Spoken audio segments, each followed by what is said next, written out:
যে খ্রিস্টানরা আছে না, খ্রিস্টানরা যারা জন্মসূত্রে যারা খ্রিস্টান, তারা কিন্তু ওদের ধর্মের বাইরে কিন্তু অন্য ধর্ম সম্পর্কে কখনো জানেনি। ওরা কিন্তু আমরাও জানি কম্পেয়ার করে না। আমরাও এখন তাহলে ও যদি মুসলমান ঘরে জন্মগ্রহণ করতো তাহলে তো মুসলিম।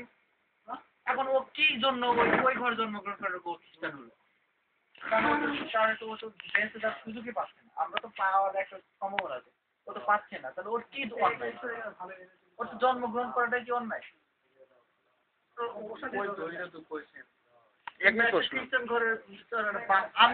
আমরা মুসলিম ধর্মের বাইরে কি অন্য ধর্মের অ্যানালাইসিস করতে পারবো না। এখন আমি নাউজুবিল্লাহ মনে পড়লে আগে যে সাপোজ মনে করো খ্রিস্টান ধর্ম মনে করো সত্য হলো, আমরা একটা এক্সাম্পল দিই, খ্রিস্টান ধর্ম মনে করো সত্যি হলো, কিন্তু আমরা তো খ্রিস্টান ধর্মের জানিই না, আমরা একদম বাইবেল খুলে কি পড়ি, তাহলে মনে করো সাপোজ মনে করো যে খ্রিস্টান ধর্ম যদি সত্যি হয়, ঠিক আছে, তাহলে মনে করো আমরা কিন্তু তারা ভাবে মানে খ্রিস্টান ধর্ম বুঝলাম না জন্য খ্রিস্টান ধর্ম করলামও না, খ্রিস্টান হলামও না।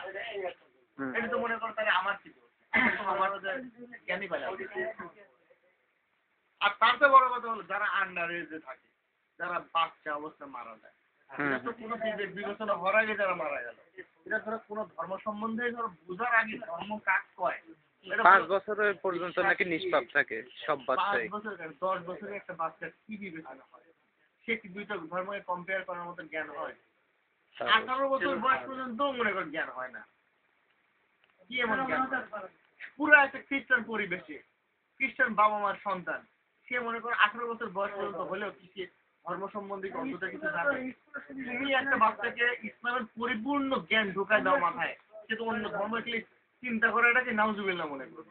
এখন আরেকটা প্রশ্ন এরকম রিলেটেড, যেমন একজন আমাদের মুসলমান আছে না, কিছু রক্ষণশীল মুসলমান, কিছু উদারপন্থী মুসলমান, এই কথা বলতে যে এই যে অন্য ধর্ম নিয়ে গবেষণা করা যাবে, কত ব্যক্তি কিন্তু তাকে চিন্তা করাটা পাপ মনে করে, আবার কত ব্যক্তিটাকে এটা বলতে